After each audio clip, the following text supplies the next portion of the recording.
So this is a really exciting day because I've just felled my last log for this cabin build. I needed one more purlin for the roof, which will support the rafters. And that means only one more log to peel, and it'll be a long time, a good long spell before I have a burning desire to peel another log. Anyway, one to go, and that's finished. If you glance around the woodlot, it looks like we've really devastated things, but essentially all the material that we took from our woodlot for the build would probably encompass about 1/4 of an acre, maybe a little less. So we're going to clean this all up. It comes spring, late winter. But an interesting phenomenon right now is that even though this is a beehive activity during the day with me chopping and cutting and the odd cuss word in there as well, I think, at nighttime the deer just migrate into here. And I'm pretty convinced that, well, they've switched to eating cedar this time of year, but I'm pretty convinced that the crown, excuse me, the crown material is sweeter tasting to them, because they'll definitely leave the lower limbs and we'll find their little nibblings all over the upper ones. Anyway, I'm going to get this thing back to the cabin, get it peeled, and I've got all my raw material now to finish the cabin.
So I'm taking stock today of what we've got accomplished to this point and what we've yet to do.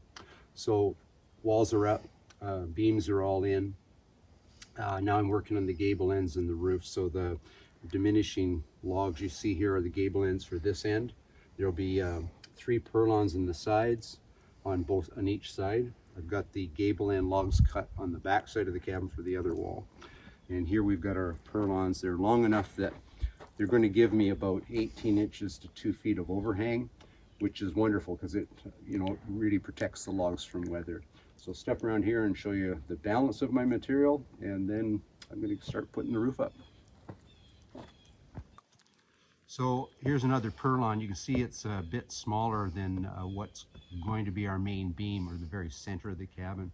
And I decided in the last minute that from my canoe building experience, we know that cedar bends quite easily. So there's not quite as much bending moment in spruce. So this is a spruce tree, quite a bit larger, and it'll get put right in the very peak and then shaped. So yeah, I'm ready to start the roof, and not quite sure how I'm going to get them up there, but yeah, it's coming together.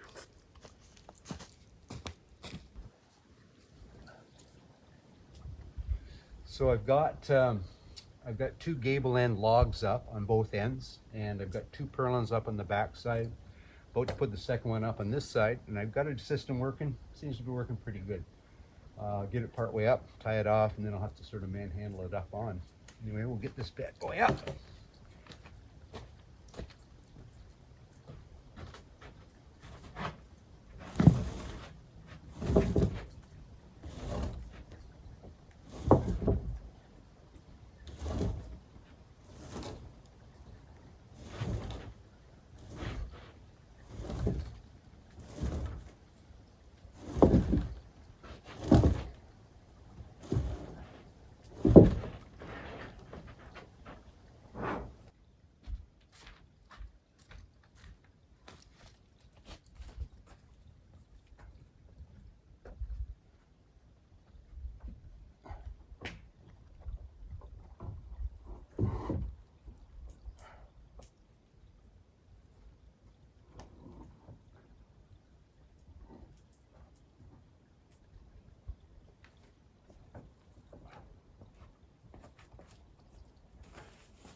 Okay, now I have a start of a very small sleeping loft. We can put pallets down for sleeping as well in front of the hearth, and we'll put the youngins up here. So we're pretty much out of rough sawn pine planks, so we're gonna be going off to the bush pretty soon, selecting a couple of pine trees, getting them off to our neighbor's mill to get sawn. And we need quite a bit. We got to sheet the roof. We need a second layer for our floor, and we'll be closing this in not too long. It's coming along.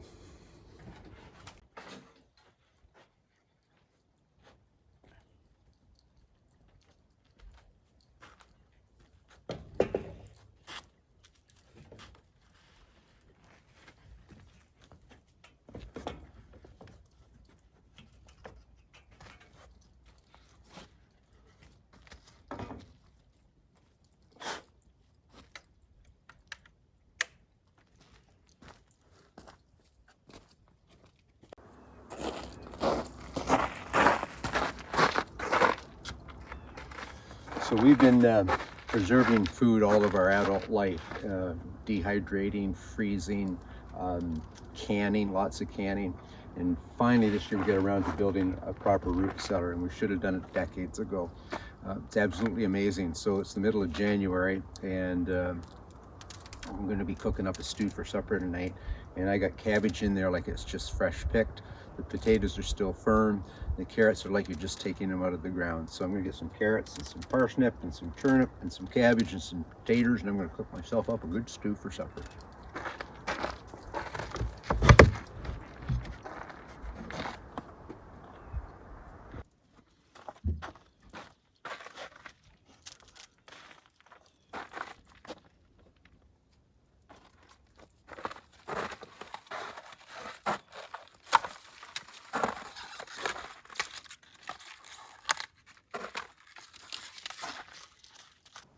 So there we've got all the ingredients for one great stew tonight. We're going to add a little bit of that venison we harvested earlier in the fall, and it'll be a fine supper.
So this year's venison has been outstanding, and this time of year it's pretty easy for us to preserve it. We've got a raised food cache, which we put a ladder up to keep the critters out, and we can take it down. We just go up and carve a chunk of meat off and cook it up. So we're going to add this to the stew pot. Going to let it simmer for the afternoon while I get back at the cabin, and it's going to be a good supper tonight. And with all those bits and pieces about it, I might have a rabbit or two out here tonight while I'm sleeping.